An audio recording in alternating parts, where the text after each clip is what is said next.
Director Satish sir achiever IAS academy.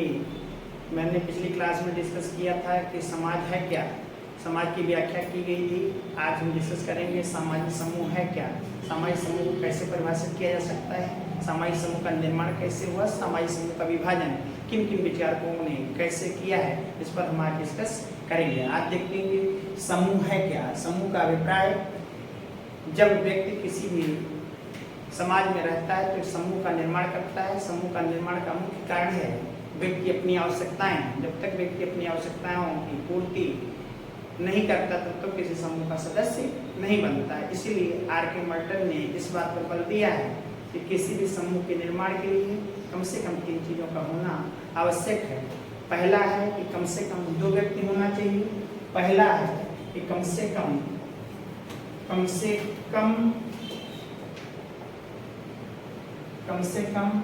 2 व्यक्तियों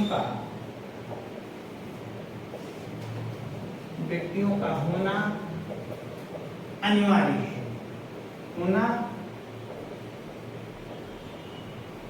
है, दूसरा है कि इनमें आपस में अंतःक्रिया होनी चाहिए। आपस में क्या होनी चाहिए? अंतःक्रिया होनी चाहिए। और तीसरा है इनके सदस्यों के बीच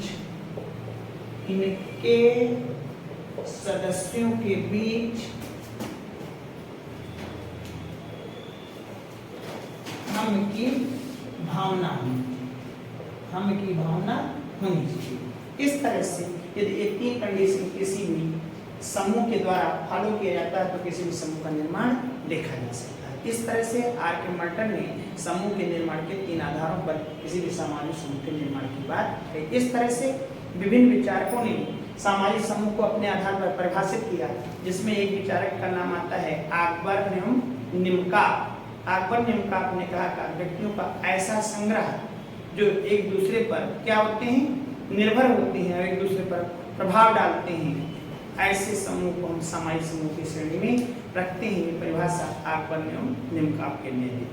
दूसरा डेफिनेशन बहुत फेमस है, मैकएवर ने कहा था कि समूह का अभिप्राय सामाजिक संबंधों के निर्माण से है, कि जिन समूहों के द्वारा सामाजिक संबंधों का निर्माण किया जाता है उसे हम सामाजिक समूह की श्रेणी में रख सकते हैं। इस तरह से समूह का अभिप्राय व्यक्तियों की आवश्यकताओं की पूर्ति के साधन के रूप में देखा जाता है कि व्यक्ति समूह का सदस्य इसलिए बनता है जब व्यक्ति अपनी आवश्यकताओं की पूर्ति करता है तो समूह का सदस्य बनता है। इसीलिए समूह के निर्माण के आधारों की बात करें तो उसमें एक बात आती है कि आर.के. मर्टन ने समूह के निर्माण के कितने आधारों की बात की। हर बार पीजीटी में प्रश्न भी लगातार पूछा गया है, नेट में भी ये प्रश्न पूछा गया है कि समूह के निर्माण का आधार मर्टन ने कितने आधारों की बात की है? 26 की बात की। मर्टन कहता है कि 26 आधार होंगे जिसके आधार पर हम समूह का निर्माण कर सकते हैं। दूसरा है गुरबिच मूर ने कहा था कि समूह के निर्माण का आधार 15 होना चाहिए। 15 का मतलब है कि 15 आधार ऐसे हैं जिनसे किसी भी समूह का निर्माण किया जा सकता है। इसी तरह से एक विचारक है सोरोकिन और जिमरमैन का मानना है कि समूह के निर्माण का आधार 12 होते हैं। 12 आधारों पर हम समूह का निर्माण कर सकते हैं। इस तरह से समूह के निर्माण के 3 विचारक हैं जिन्होंने विभिन्न आधारों की बात की जिससे समूह का निर्माण किया जा सकता है। इस तरह से हम देखें तो समूह के निर्माण, इन आधारों पर हम किसी भी समूह के निर्माण की प्रक्रिया को डिफाइन करते हैं और उसके आधार पर हम समूह की विशेषताओं की भी बात करते हैं। यदि हम समूह की विशेषताओं की बात करते हैं तो देखते हैं किसी भी सामाजिक समूह की कौन कौन सी विशेषताएं हैं। तो पहली विशेषता जो देखी जाए, तो पहली विशेषता जब हम बात करते हैं तो जो पहली विशेषता है उसमें है कि इसका आकार क्या होना चाहिए? आकार छोटा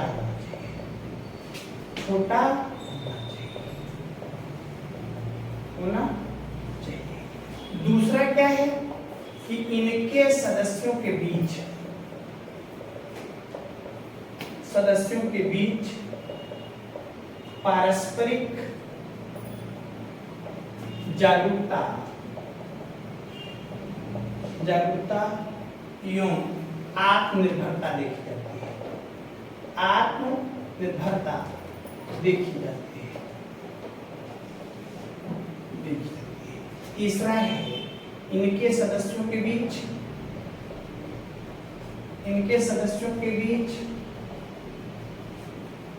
समान उद्देश्य देखे जाते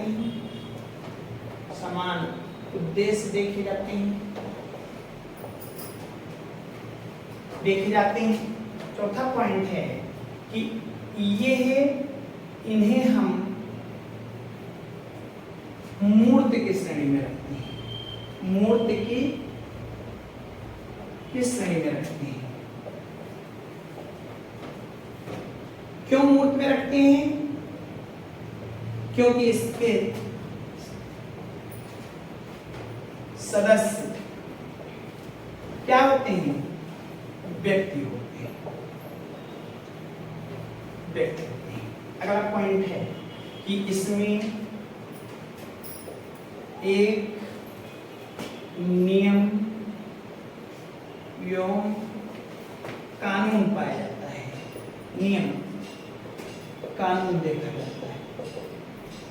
देखा जाता है जो सदस्यों के ऊपर लागू होता है। अगला पॉइंट है कि इनके सदस्यों के बीच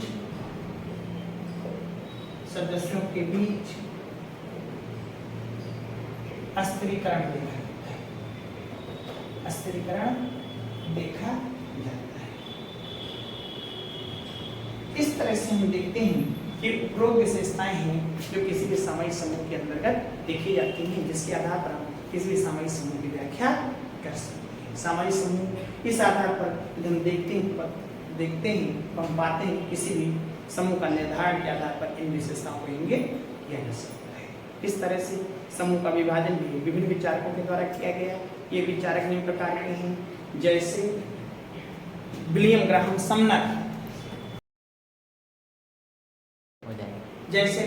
समनर ने समूह का विभाजन किया है। समूह का विभाजन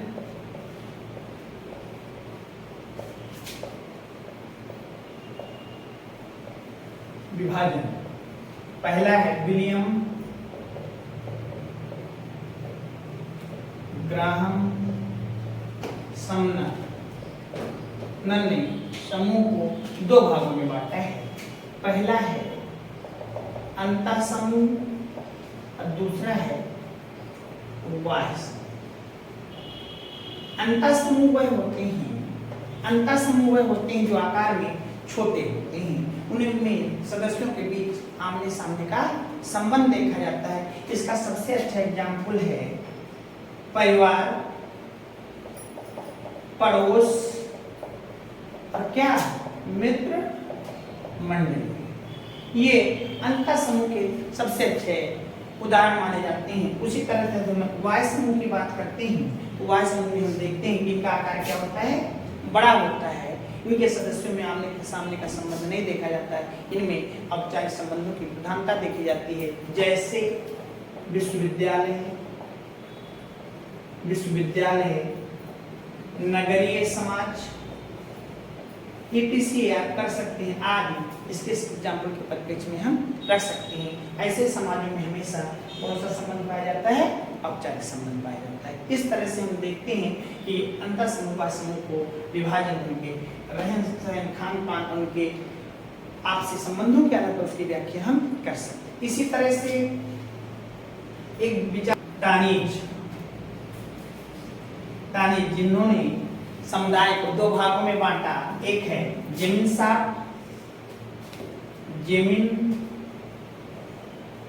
साठ और एक है गेसेलसाट। अब ये हमेशा प्रश्न आपसे पूछा जाता है कि जेमिन-साट और गेसेलसाट, जेमिन-साट का संबंध आपसे समुदाय से है, गेसेलसाट का संबंध आपका समिति से है। समुदाय जो होते हैं वो अनौपचारिक संबंधों पर आधारित होते हैं, जबकि समिति जो होती है वो औपचारिक संबंधों पर आधारित होती है। उसी तरह से विचारक आपका है सिमेल ने भी समूह का विभाजन 3 आधारों पर किया।